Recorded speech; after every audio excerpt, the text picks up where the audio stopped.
Yo, what's up YouTube? I'm back with another video. So today I wanted to review the Scuf impact controller. This controller has 4 paddles on the back, and I wanted to get into the pros and cons. Also, I forgot to mention I'm giving away a Scuf impact or any Scuf controller of your desire, and you can fully customize it at 1,000 subs.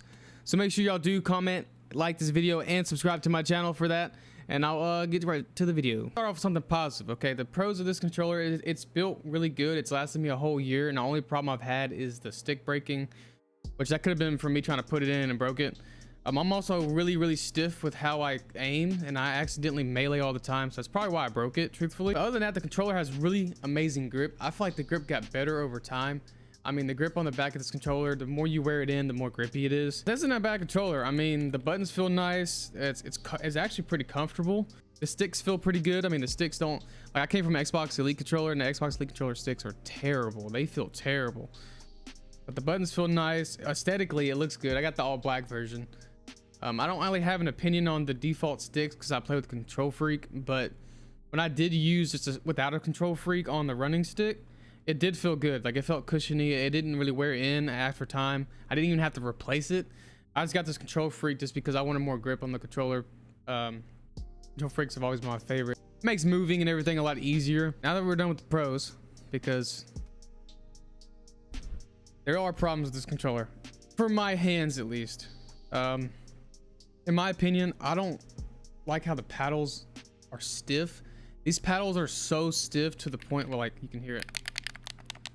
They're really hard to click. So say if you're playing the game for long periods of time, especially Warzone, and you're slide canceling all the time, it makes slide canceling over about 2 or 3 hours of playing a little bit harder, just for the fact that they're stiff, dude. Like, they're really stiff. And you'll see if you watch any of my, like, Warzone VODs, that when I'm trying to reload and you hold down X to reload, I always jump because I'm sliding my hand like this to it.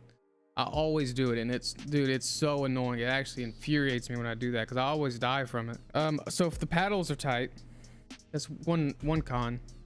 And according to my friend, it has pretty bad stick drift because he was saying he plays on like a 0.1 or 0.2 dead zone on his controller whenever he plays Warzone. I've always, out of the box when I got this brand new, I play on 0.6 dead zone, which is still better than my Xbox Elite controller, because my Xbox Elite controller, well, I was playing on like 0.10, 0.12.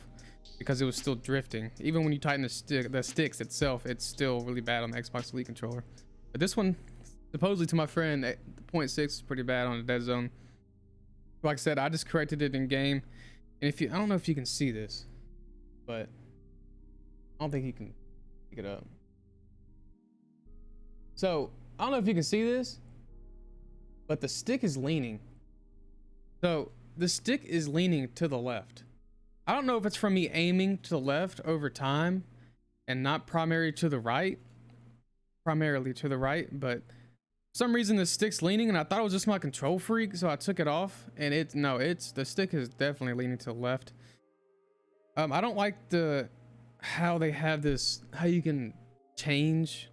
Well, I like how you can change the sticks itself, but I don't like the mechanism for it. It just feels cheap and like this does not feel like a $290 controller. Truthfully, I mean, I feel like the Xbox Elite controller was built better. The sticks are so bad on that controller, it's really hard to use. Oh, another con, I might be just hypercritical for this. And I mean, honestly, look, I've been using Scuf controllers for 10 plus years. I mean, I've been using Scuf controllers since I was on Xbox 360. So I'm not hating on Scuf. I just think that this controller is not meant for me because my hands, the way my hands work, they get really tight over time. But another thing I don't like about this controller is the actual paddle stopping system. You'll see these little circles in there. It just sounds like a cheap design. I mean, it's just like the Xbox 360 controllers. They used to have a metal screw right here to stop you so you can shoot faster. I actually prefer those over these. You can, like, spin these where they don't do that if you have a full click on it, but I just don't prefer these. Switch to R1 and R2 is so I can shoot from the front. I don't know why I don't like the triggers itself, and especially with this, how big this and wide this controller is. L2, R2, it's really hard to, like, position your hands correctly on the sticks, in my opinion. I also have medium to small hands, so that's probably why I have a problem with it. I want to say one really positive thing about Scuf is I got it in 4 or 5 days. It only took it 4 or 5 days to get here. My first initial impressions of this controller was it was 20 million times better than my Xbox Elite when it came to the sticks. Sticks feel very nice, and overall they're really comfortable. They don't feel like they're just way too heavy, way too loose, and I actually do like them a lot. But after 1 year, you can kind of expect your controller to, especially if you play as much as me on controller, like you can kind of expect the controllers to be worn in, and I have problems over time. But my PS5 Scuf is coming in pretty soon. It should be here within the next week, so I'll give a review on that, and I'll probably do an unboxing video for it too. But anyways, if y'all like this video, make sure y'all do like, comment, and subscribe. If I helped you, if you have any questions about this Scuf, let me know. If you want to see me do another review, the PS5 Scuf, just let me know. I probably will make an update video after a month when it comes to the PS5 Scuf. I hope y'all did enjoy this video, and I'll see y'all later.